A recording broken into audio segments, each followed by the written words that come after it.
Mr. President, I'm pleased that we're at this point in the Senate calendar when we're talking about legislation on the floor. We have S-870, which is the Fire Grants and Safety Act. I'm a sponsor, a proud co-sponsor of this measure. My state of Alaska routinely faces severe fire seasons every year. I'm co-chair of the Senate Fire Caucus and follow these issues very carefully, whether they are wildland fires or fires in our urban centers. But I believe that we have a bill in front of us, a measure in front of us that deserves our support. The Fire Grants and Safety Act is a pretty simple bill. It's not very often that we actually have things that are simple and short, and this one is just a few pages long. It reauthorizes the U.S. Fire Administration, the Assistance to Firefighter Grants Program, as well as the Staffing for Adequate Fire and Emergency Response Grant Program. That's the SAFER program. It reauthorizes all of these through 2030 instead of allowing them to expire next year.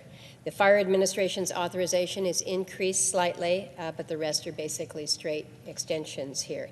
And as I mentioned, it's a pretty simple bill, but I think it's important to appreciate and understand the importance, because sometimes I think these programs are underappreciated. They help our local fire departments recruit personnel. Pretty important. We've got to get those firefighters to us. But not only recruit them, but to retain them as well. It also helps allow them to purchase updated vehicles and equipment.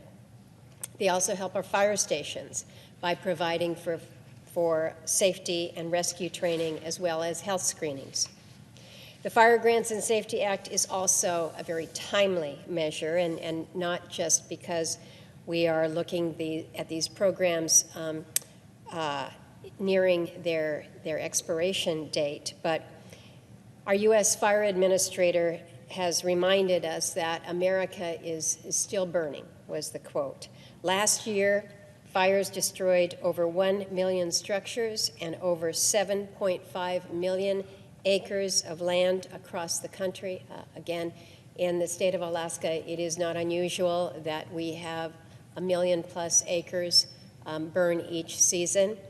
In many seasons, well more than 1 million.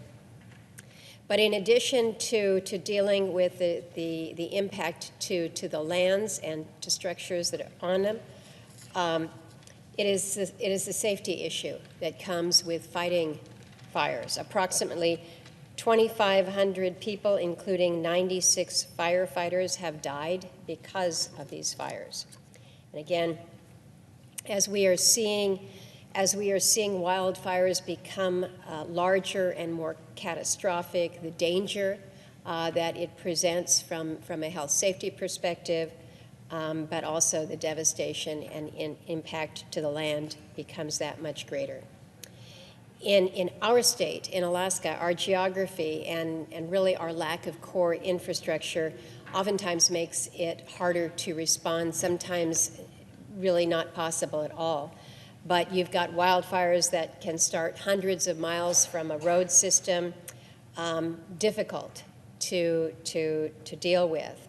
But then you have house fires in one village off, where road travel, there is no connection between the two villages, and inability to help address a local fire, as we have seen unfortunately, on far too many occasions.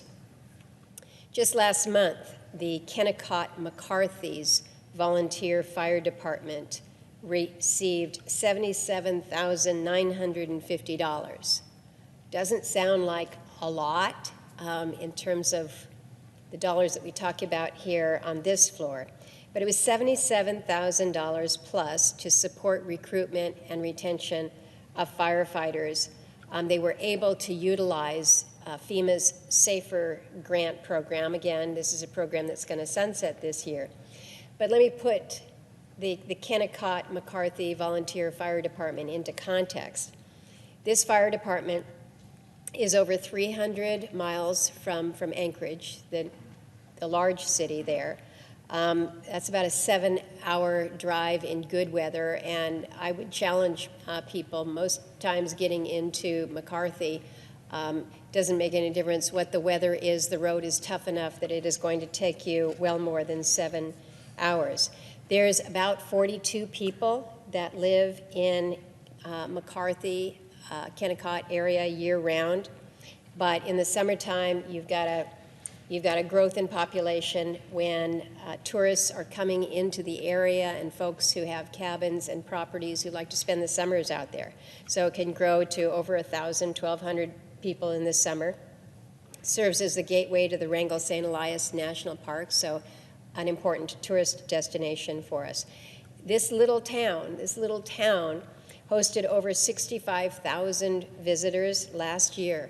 So kind of causes you to ask the question, how can a town of 42 year-round residents support this influx of outside traffic without the assistance of the federal government here? And that's exactly what these SAFER grants have allowed them to do. So believe me, that $77,000 is going to go a long way for that volunteer fire department in Kennecott, McCarthy. I mentioned that we face unique challenges in Alaska, but I would wager to say that every member of this chamber or one of your family members, your friends, your neighbors, every one of us has benefited from the emergency services that are provided by their local fire department. And so as they have helped us, it's our turn to be helping them. I am hopeful that we'll be able to move through this process. It was good to have a vote on an amendment this afternoon. We will have the opportunity for more tomorrow and hopefully be able to wrap this bill up soon this week. But I do hope that this measure will garner the same level of bipartisan support as its predecessors. Back in 2017, we passed a fire grant reauthorization by unanimous consent. I think that reflects how every state recognizes the benefit from this act. And I think that this year's effort should really be no different.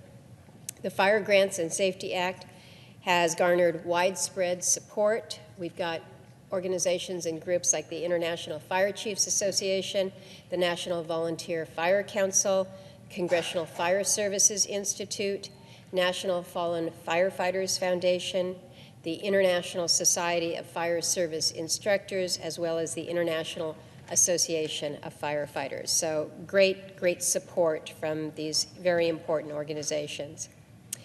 One of my friends and a real leader in Alaska is the president of the Alaska Professional Firefighters Association, Dominic Lozano. He has shared his endorsement of this measure, and he explained that, and he says, over the last few years, Alaska has faced record fire seasons across the state, making our firefighters, rescuers, and emergency medical workers as vital as ever.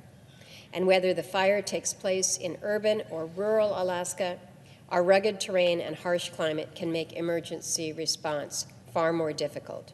This bill will assist Alaska fire departments with hiring new firefighters to attain proper staffing levels, as well as provide valuable equipment to agencies across the state. And I really appreciate Dominic's support for this measure.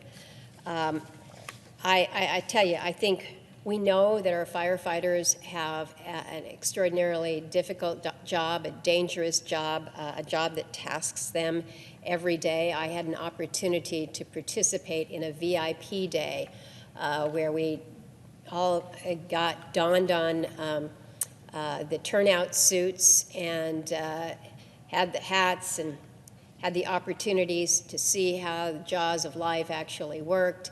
Had the opportunity to go into a training facility that was built out to be a burning apartment building, and to haul the hose from the truck up the stairs into a burning room to put out the fire. I can tell you that those who went in to literally take the heat got a very, very, very small glimpse of what our firefighters go through every day. I thank all of our firefighters. I thank our Alaska firefighters, but all those around the country for the tremendous, the selfless work that they do, putting themselves in harm's way to protect our lives, our lands, and our communities. And I'm certainly committed to making sure that they have the resources to get home safely every single day. So I appreciate the leadership from Senator Peters, Senator Collins, and Senator Carper that they've put into this Fire Grants and Safety Act. Again, I'm glad to co-sponsor it with them and glad to be able to give some short comments in support. Our firefighters deserve this bill, our communities need this bill, and that should be enough for all of us to support it. And with that, Mr. President, I yield the floor and I yield the floor.